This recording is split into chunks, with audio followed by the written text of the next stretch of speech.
Most people think that a campervan conversion costs an absolute fortune, but in reality, most DIY builders spend far too much money on the things that don't matter and then cheap out when it comes to the parts that really do matter. In this video, we're going to explain to you where you can save money, but more importantly, where you should spend money when it comes to your campervan conversion.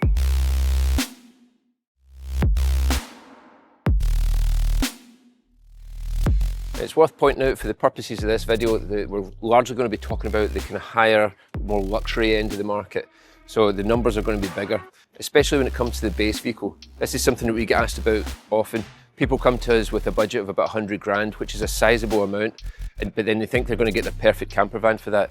And in reality, when it comes to the base vehicle, for an MAN top of the range, you're talking maybe about £68,000. For a Sprinter, you're talking up to about £75,000. When it comes to 100 grand, you've not then got an awful lot of change for the conversion. So with 25 grand, you're not going to get everything that you want. You're certainly not going to get a luxury conversion built into one of these vehicles. So it then comes to the question of, are you going to spend all your money on the base vehicle and then build your campervan over time, starting off with the essentials, just enough to get you on the holidays you want to go on, and then adding those luxury items later? Or are you going to start off with a cheaper base vehicle, put all your money into the conversion, get everything that you want from that end? But are you going to be happy? In reality, the answer is probably not. We get an awful lot of customers that come to us who've done that exact thing. They love their conversion. The problem is it's not comfortable, they don't enjoy the driving experience, and they're not happy with their campervan. The problem with that is you're then going to be affected with a resale, because people who are spending this kind of money on a campervan don't want it built into a cheaper base vehicle. They're going to be looking for the top-end Mercedes, they're going to be looking for a high-end MAN vehicle, so it looks exactly like what they want.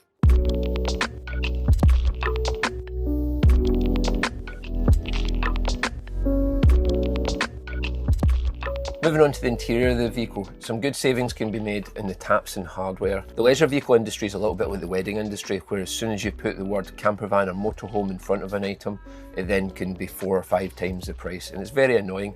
But when it comes to taps and hardware, we actually find that better quality products are not necessarily ones that are built for campervans or motorhomes. The ones that you usually find in a campervan or caravan, motorhome, they're usually built out of plastic and they're just glued together. Now, that's fine for the first few months when you're using it, but if people that have got kids will know, kids end up grabbing the taps to pull themselves up onto the counter. People kind of overuse them, they end up shaking loose, and usually campervan and motorhome taps, they sit on top of the counter and then they're fitted through with bolts into the countertop. That base ring is made out of plastic as well, so if you're moving or wiggling that tap at all, you end up with little cracks where the fixings go through, and that tap inevitably comes loose and you end up with water problems. Now, if you use good quality brass home hardware, then you're not going to have that issue. It's a lot more robust. It is going to be a little bit heavier, but really it's a very, very small amount in a van this size, and your vehicle is going to be able to cope with it. And personally, I'd rather have that tiny bit of extra weight in the vehicle, but have a product that's going to last, it's going to stand the test of time, it's going to be nicer to use, and it's going to look a lot better than a bit of plastic nonsense built for the campervans.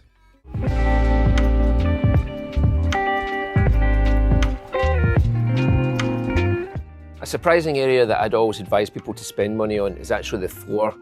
It takes up a good bit of room in your campervan, but it can make a massive difference if it looks wrong. Now, a lot of people, when they're trying to save money, will just fit a standard vinyl, like you would do in your kitchen at home, onto this floor. And that's a really, really bad idea. Those vinyls are very soft, they're not made for heavy foot traffic, contrary to what you'd believe, and they end up wearing down and discolouring fairly quickly, especially in a campervan where you're more likely to be coming in with boots and grit and things and dirt on your boots, and dogs coming in and out, and you've got a very small area that you're going to be walking. It's going to give very, very heavy use.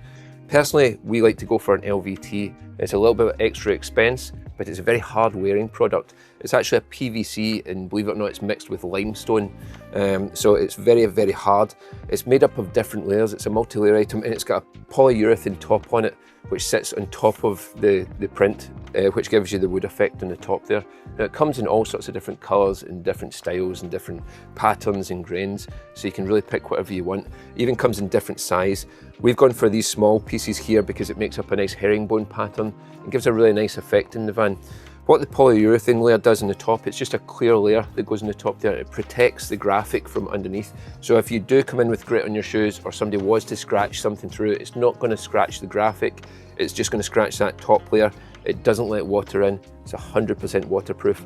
But the real beauty in this product is that if somebody was to knock a hot pan off the stove and it was to land hot side down, it would maybe melt into the floor. Now with a complete vinyl, you then have to replace the whole floor, cutting round about the furniture so you didn't have to remove the conversion, and then have to use that piece to cut another template for a new one and put it down. It's very difficult to do. I've had to do it a couple of times. With LVT, you just need to lift a couple of the boards and replace them. Very quick, very easy, very cost effective on labour, so a real cost saving can be made there. It's a really hard product. It looks absolutely brilliant. It'll cost you, between the cheap stuff, the cheap LVT and the more expensive LVT, probably get the difference of about 30 to 40, maybe 50 pounds throughout a whole camper van, because it's such a small space. So it's really a good one to spend a little bit of extra money and get a much superior product.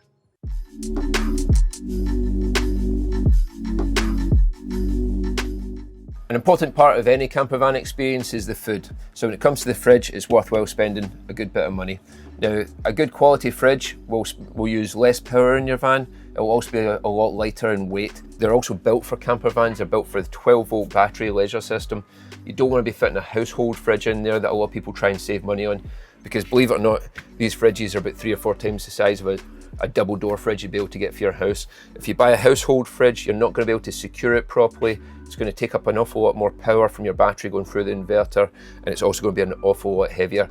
Plus the noise factor as well. When that fridge kicks in the middle of the night, it's going to wake you up, whereas these fridges are whisper quiet. Where you can save money on your appliances is when it comes to the cooking. Now, an awful lot of people still want to fit an oven into their camper van. It's getting less and less as time goes on, and all vans are becoming gasless. In my experience, most people don't use an oven in a camper van. Most people aren't going away and cooking a 3-course Sunday lunch. And an induction hob's a very interesting one. We've always fitted standard household induction hobs. You can buy camper van specific ones, but as I've already touched on, they then become very expensive. They do exactly the same job as a standard household one, exactly the same dimensions, same power, but as soon as you put a camper brand on it, very, very expensive. Unless someone can convince me otherwise, that's what we'll keep on doing.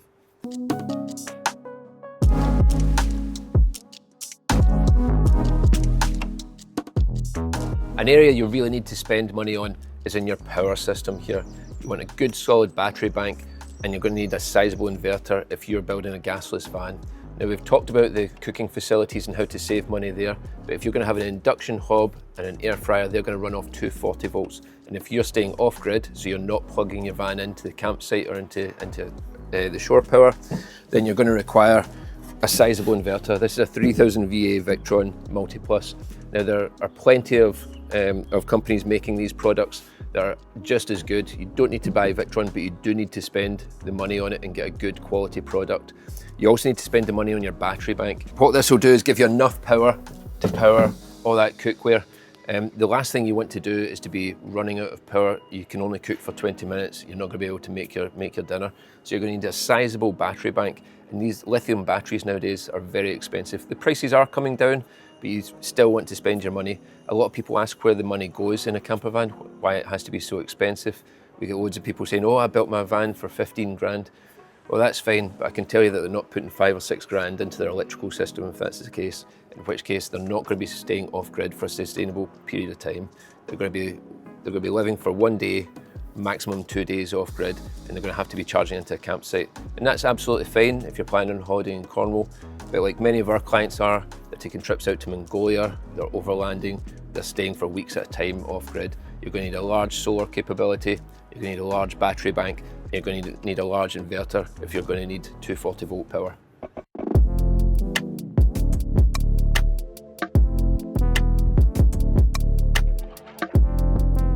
A good area you can make substantial savings is when it comes to soundproofing. Now, soundproofing is a bit of a controversial one. A lot of people think that you need to go above and beyond and cover every panel in the soundproofing. We don't really think that that's the case. Now, when the vehicles come from factory, often you'll just have a very small square in the middle of a panel like that, and it's really just to take the vibration out of large flat areas. If there's any sort of crease in the panel, it doesn't really need soundproofing because that takes the vibration out of it already. You're not going to get that much road noise. You certainly don't need to cover the whole area.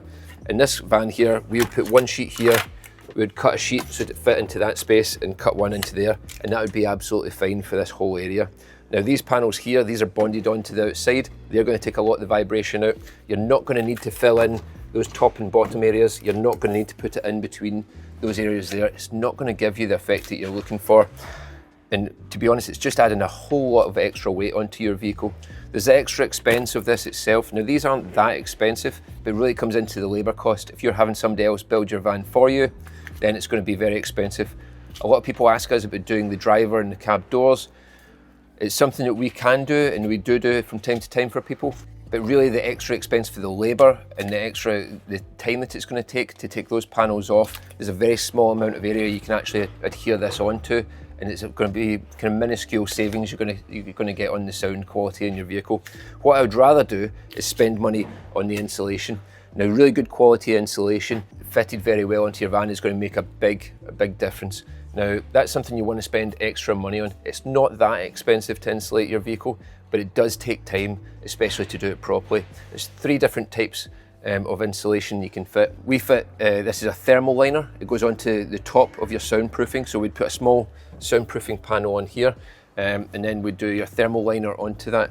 That then has a foil top onto it, so that's going to reflect heat back into the van. Now the thermal liner is almost like a neoprene rubber that's got a self-adhesive back on it. It's going to stick onto the panel. The foil top is going to reflect the heat back in, and then we'd put cavity fill on the top of there. We don't put that in too tight because otherwise it reduces its thermal efficiency. It keeps air pockets in between it, and that's going to keep the van nice and warm. You also want to cover every piece of metal that's going to be hidden from view, that's not going to have something solid up against it. Otherwise you're going to get condensation. It's less about the heat in that fact and more about the moisture that you're going to get in the van, because where you've got warm air inside and cold air outside, you're going to have a cold surface touching warm air, you're going to have a condensation build up. So it's really important that you do that properly, and that's where I'd spend the extra money, the extra time. So if you're contracting a builder to build your van for you, I'd ask them to spend less on soundproofing, just enough is adequate, and spend more on insulation. If you've got a properly insulated van, you're going to have less problems from condensation, and you're going to have less heat escaping, especially if you're going colder climates and going skiing.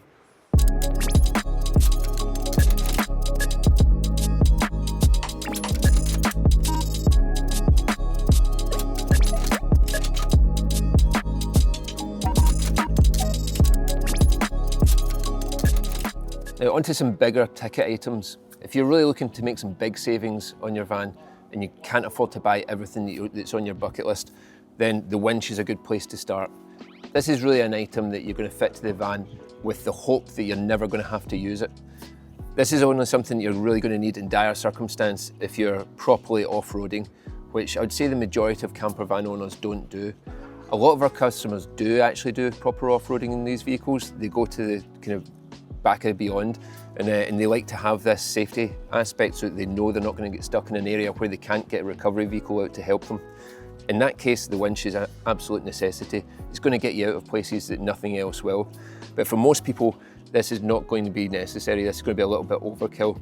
And if you're looking to save cash, this is a good chunk of change. It's probably going to save you about $2,000 for the parts plus fitting to not have this on. It's also a chunky bit of weight on the vehicle. And most people will get away with something like this, a traction board. Now, you stick a couple of these in the van, very lightweight, much cheaper than an actual winch. And if you're just going to be getting stuck in boggy campsites and maybe stuck on the beach, this is going to help get you out, and this is probably going to be a little bit overkill. So if you maybe can't afford to buy all the toys for your van, but you do want the necessities, I would probably look more towards some auto leveling. That's something that can be a bit of a bugbear for a lot of campers. When they get to the campsite, they've had a long journey. First thing they want to do is sit down, crack open a beer, put their awning out.